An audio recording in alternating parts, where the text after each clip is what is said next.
भगवतो अरहतो सम्मा सम्बुद्धस्य बुद्धं शरणं गच्छामि बुद्धं शरणं गच्छामि धम्मं शरणं गच्छामि धम्मं शरणं गच्छामि संघं शरणं गच्छामि संघं शरणं गच्छामि द्वितीयाम्पि तृतीयाम्पि बुद्धं शरणं गच्छामि द्वितीयम्पि तृतीयम्पि बुद्धं शरणं गच्छामि द्वितीयाम्पि तृतीयाम्पि धम्मं शरणं गच्छामि द्वितीयम्पि तृतीयम्पि धम्मं शरणं गच्छामि द्वितीयाम्पि तृतीयाम्पि संघं शरणं गच्छामि द्वितीयम्पि तृतीयम्पि संघं शरणं गच्छामि साधु साधु साधु साधु साधु साधु।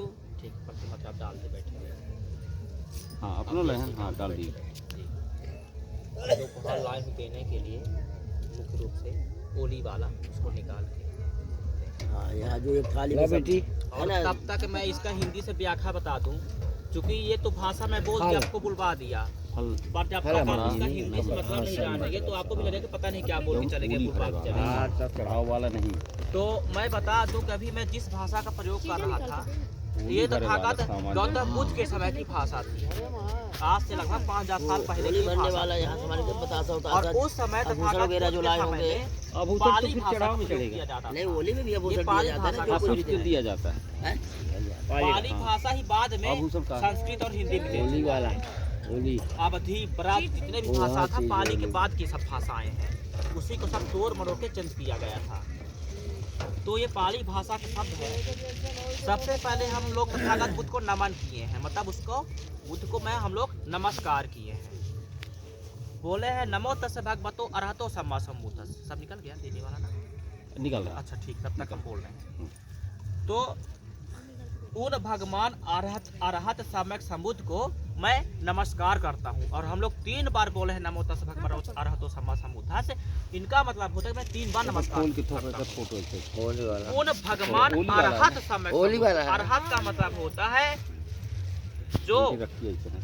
राग द्वेष मोह इन राज इन सारी चीजों से प्राप्त जीत, इन पर विजय प्राप्त कर सके।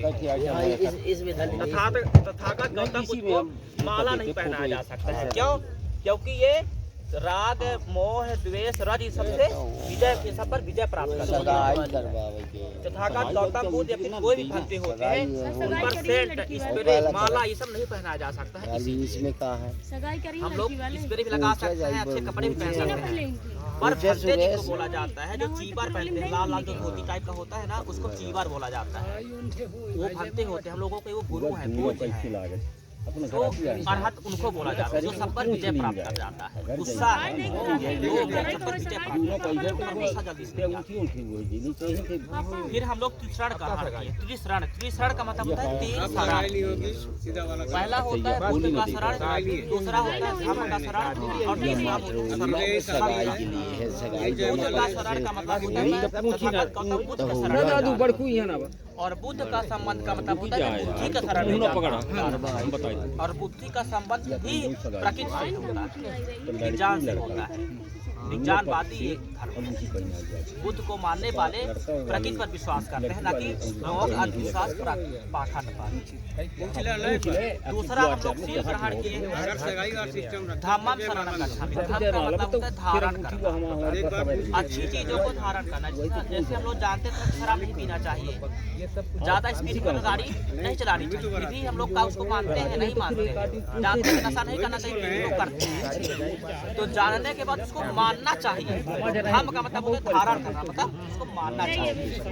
और तीसरी चीज हम लोग पढ़े हैं संघम शरणं गच्छामि। संघ का मतलब होता है मैं समाज के शरण। बुद्ध और धम्म को मानने वाले समाज को शरण में मैं जाता हूँ। समाज तो कई प्रकार के होते हैं, पर केवल उसी उन्हीं के शरण में मैं जाता हूँ, उसी समाज के शरण में मैं जाता हूँ जो बुद्ध और धम्म को मानने वाले हैं। 3 बार बोला है, बताए देते हो। 3 बार